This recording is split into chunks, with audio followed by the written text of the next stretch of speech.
Boys, girls, cats, and squirrels, what is going on? My name is SlightliSalti, and welcome to a new type of video for the channel. Welcome to the Can You Beat Pokemon Emerald with only a Ralts. Recently I got into watching Short Tempered, and he inspired me to start doing my own challenge runs like this. Before I get into the video and explain exactly what this challenge run is, I want to ask you guys, if you're new, please consider hitting that subscribe button. Because right now, we are really trying to hit 100 subscribers before the end of May, and we aren't too far away. If we do hit this goal, we'll be doing a sleep block very soon. Now, back to the video.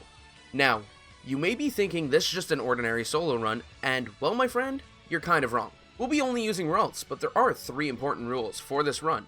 Rule number 1, you can only use the Mon you choose. No other Mons, and you can't evolve it. So we chose Ralts, which means we can't evolve it or use anyone else. Now, Hoenn is known for its double battles, so we will need to use other Mons. However, we will have to use Mons that have minimal to no impact on the run and only when absolutely necessary. Rule number 2, you cannot use any exploits or glitches. That's pretty self-explanatory, and honestly, I don't know any to begin with. Rule number 3, you cannot use any items inside battle besides held items. Yup, that's right, no potions, full heals, or anything. That's all for the rules, so let's talk about Ralts. Now, Ralts is a base stage Pokemon, and its stats are terrible. Ralts' base stat total is 198. This is lower than any starter and only 18 points higher than the lowest base stat total ever, Sunkern, at only 180 base stats. However, Ralts has 45 special attack and 40 speed, so we're gonna bank on that. Ralts doesn't learn any attacking moves that aren't psychic type via level up. However, it does learn some TMs, so we might be screwed against dark types in the beginning, but towards the end, we should be good. Hopefully, at least. That's all for Ralts. Now, let's hop in the run. First things first, we gotta name ourselves. We name ourselves Salti, cause, you know, that's who we are. Upon arriving in the Hoenn region and our new home, we immediately bombard our neighbor to find out she is cute as hell. Not gonna lie, I had the hugest crush on May back in the day. And, you know, I still might. After that, we find Professor Birch being chased by a Zigzagoon, and it's time to get our starter Pokemon. Using the Universal Randomizer tool, I randomized the Trico to a Ralts so we wouldn't have to go searching for a Ralts. Ralts level 5 only knows Growl, so the Zigzagoon eventually just leaves. We get back to the lab and name our Ralts Hugs, because honestly, I couldn't figure out a nickname, and it kinda just looks like it's always asking for a hug. Our Ralts has the Trace ability and the Calm nature, which isn't bad. As long as our special attack and speed weren't decreased, I was happy. Now that we got our Ralts, it's time to learn an attacking move. Since Ralts starts off with only Growl, we gotta waste all of our potions going into random wild battles, depleting our Growl PP and beating wild Pokemon with only struggle to get to level 6 and learn Confusion. This won't be the first time that we do this in this run, and it's not gonna be the last. Then we battle May and take her down with ease. Head back to the lab, get the Pokedex, grab the running shoes from our mom, and now we can start our real journey. It's time to steamroll. Not. The first trainer we have to fight on Route 203 is a Poochyena trainer. So, time to deplete all of our PP again. We battle wild Pokemon depleting our PP, and we take down the trainer with struggle and continue making our way. We make a quick stop in Petalburg to talk to our father and watch Wally catch his own Ralts, and then get stopped by one of the most annoying characters in the game. I think his name is Scott or something, but who really cares? Next up, the woods. Oh yay, another Poochyena trainer. It's time to battle our first Grunt. Once again, we have to deplete all of our PP on wild Pokemon, and then we take down the Grunt with struggle. We arrive in Rustboro City, grind up a little more on the trainers on Route 116, and then we take on Roxanne. I decided using Double Team twice is the best strat possible, but Roxanne got insane RNG so many times in a row, and never missed Rock Tomb for the first couple tries. So, we lost. Eventually, we got a decent RNG and took her out by spamming Confusion after 2 double teams. We head out the gym to battle another Grunt. Time to deplete our PP again. We take down the Grunt with struggle, and for finally the last time in this run, we won't have to struggle anymore. But more on that later. Now it's time for Dewford. I decided to head to the cave immediately in order to obtain the Everstone, as I was getting tired of Ralts trying to evolve non-stop. We then breeze through Brawly's gym and grab the badge. Next up, Slateport. We drop the letter off and go to see the captain. We walk into the museum and talk to the first Grunt in order to obtain the TM for Thief. Now we don't have to struggle anymore.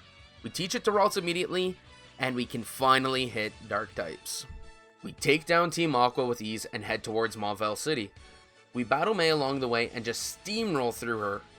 Before taking on Watson, we battle most of the trainers to the left and right just to be as ready as possible for the gym. Then we go to take on Watson.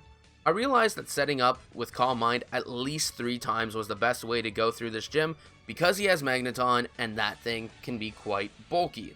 But I tried this strat a couple times, but due to Voltorb using Self-Destruct, we lost so many times after we finally got our setups. Eventually, we lucked out with the RNG and were able to kill Voltorb before he was able to Self-Destruct. After him, we ran through the rest of his team with Psychic, and then we grabbed a TM for Shockwave, another TM that we can teach to Ralts. So we teach Shockwave over Thief because Thief wasn't really that powerful. We then continue on with the game and the story, however nothing really interesting happens until Mount Chimney. By setting up with Calm Mind at the beginning of every battle, we ran through all of the Team Magma grunts, and Maxie included. We then head down the volcano to take on the 4th gym. We breeze through the puzzle and take on all the trainers but one-on-one battles only because it's so much easier and I don't have to use a second mon. We blast through most of her team with Psychic. However, to beat the Torkoal, we had to put it asleep or else we died to 1 overheat. After Flannery, it's straight to fighting our father. We used the same strat we did on Flannery for Norman. We blasted through everything with Psychic, but put Slacking to sleep or else it would have killed us.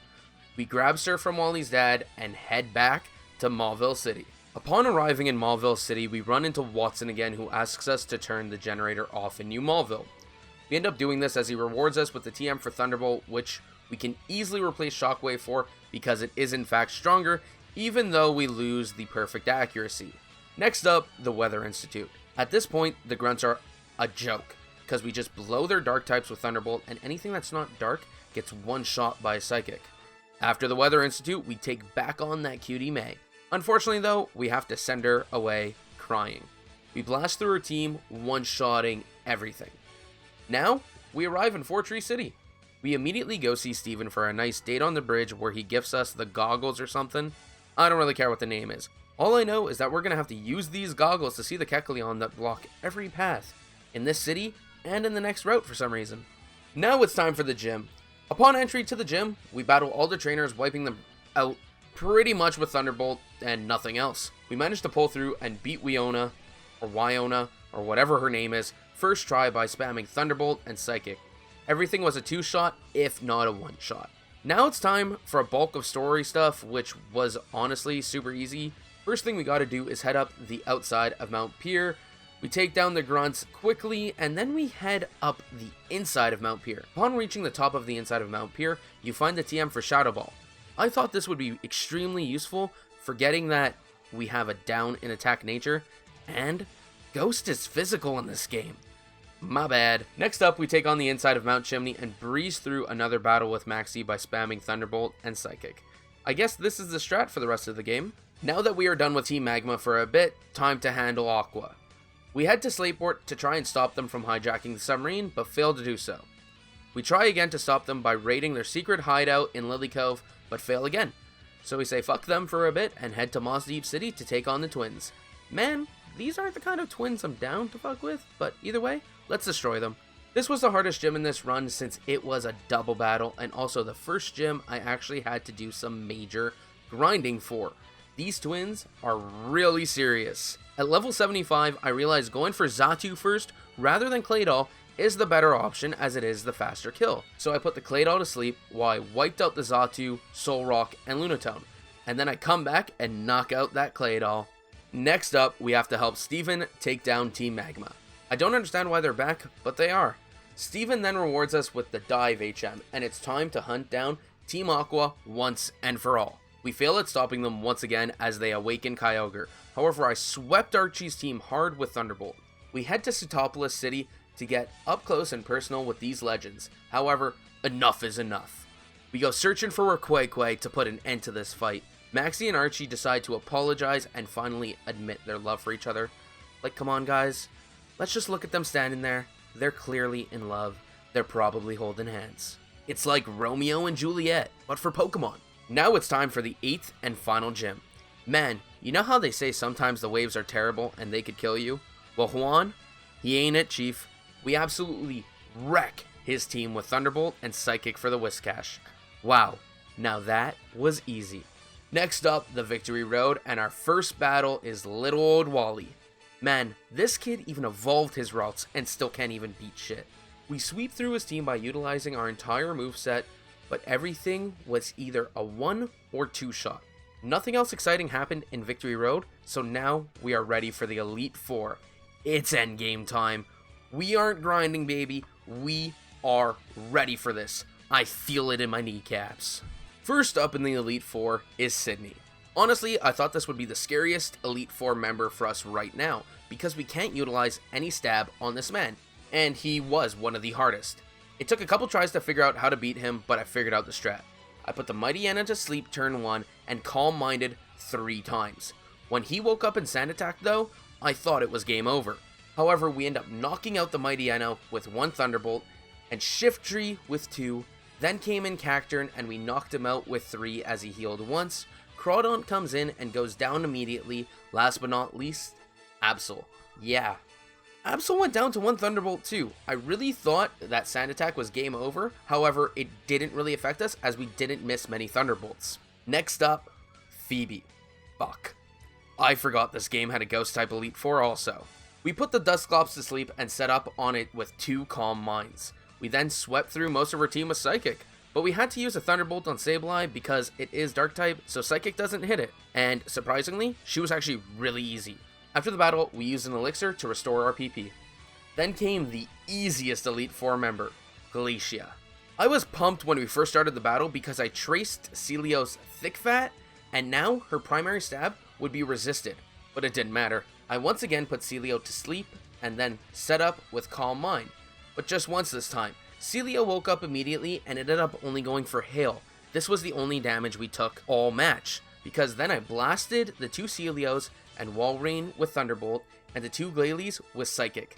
We outsped everything and one-shot everything, so she got no attacks off besides Hail. Time for the final Elite Four member. This was the only other member besides Sydney that I lost to. The first time I lost to Shelgon hitting me with Double Edge and Flygon outspeeding with Earthquake to finish me off. However, then I went back in immediately. Shelgon always protects turn 1, so I calm-minded. I then used Hypnosis and put it to sleep and calm-minded again. I knocked out Shelgon with Psychic. Managed to survive an Earthquake on 60 from Flygon and one-shot it with Psychic. Salamence comes in, outspeeds me, gets a crunch. However, due to Dark being special in this game, I live on 7 and knock it out with another Psychic. I then wrap it all up with 2 final Psychics on Altaria and Kingdra. Man, that was close. Now it is time for the champion. With the Elite Four out of the way, it's Wallace's time. Wallace is another water type specialist, so he should be pretty easy. I use Calm Mind turn 1 and take a Water Spout from the Wailord. I then knock him out with a Thunderbolt and knock out the incoming Tentacruel with Psychic. Ludicolo fell to 1 Psychic, and so did Wishcash, because I got a crit. I was so worried about that thing, but we got a crit and knocked it out in 1 hit. We wouldn't, that crit mattered. Gyarados comes in and gets toasted by a Thunderbolt, and then I attempt to wrap things up with a Thunderbolt on my Lotic. However, he lives and gets a Surf. Luckily, we barely live the Surf, and Thunderbolt kills since we outspeed. Wallace tries to delay by potion stalling. However, he doesn't realize that I am inevitable. After he runs out of potions, we take the boy down. And so we have it. You can in fact beat Pokemon Emerald with only a Ralts. I hope you guys enjoyed this video because I sure did enjoy making it. I do plan on making this a series on my channel. However, I know other YouTubers do this type of thing weekly, but I'm not full-time and I got so many other projects going on, especially with everything else going on in my life, that I can't commit to doing this weekly. However, I am going to try to do this at least once a month, if not more. So look out for that. What challenge should I take on next? Let me know down below in the comment section what game and what Pokemon you guys want or think I should use. If you guys did enjoy this video, please do hit that subscribe button, especially if you are new. Also hit that like button. definitely that subscribe button, because like I said before, I'm trying to hit 100 subscribers before the end of May, and we are so close. Right now, as of recording this, I'm 5 subscribers away. We might be less now. We might also be more. Who knows? Some people unsub. It's a thing. That's YouTube. But definitely hit that like button, because it lets me know that you guys do enjoy this type of content. And if I see a lot of likes, then I'm definitely going to want to make this a series. And I'm going to want to make these videos more frequently, because it's what you guys enjoy. And I really enjoy doing this challenge. But yeah, that's going to be it for this one, guys. We found out today that you can, in fact, beat Pokemon Emerald with only a Ralts, and it doesn't even need to be that high of level. Also, one other thing to note, I never took off that Everstone. At the beginning of the game, I put berries on sometimes. Once we got the Everstone, I left it on for the remainder of the game. So yeah, who knows? You could maybe even do this at a lower level with other items. I didn't really do much item searching in this, so who knows what could have changed if we got like a Choice Specs or Life Orb or even Twisted Spoon Magnet, stuff like that. Who knows how much of a difference that could have made. I'm sure some of you can calc it. I sure as hell can't. But that's gonna be it for this one, guys. I hope you guys did enjoy. Like I said, hit that sub button. Let's get 100 subscribers going. Who knows, maybe you're watching this video and we surpassed 100 subscribers, because I'm recording this, but it's not going up for another week. So who knows? But that's gonna be all for this one, guys. I hope you guys did enjoy. And as always, stay salty.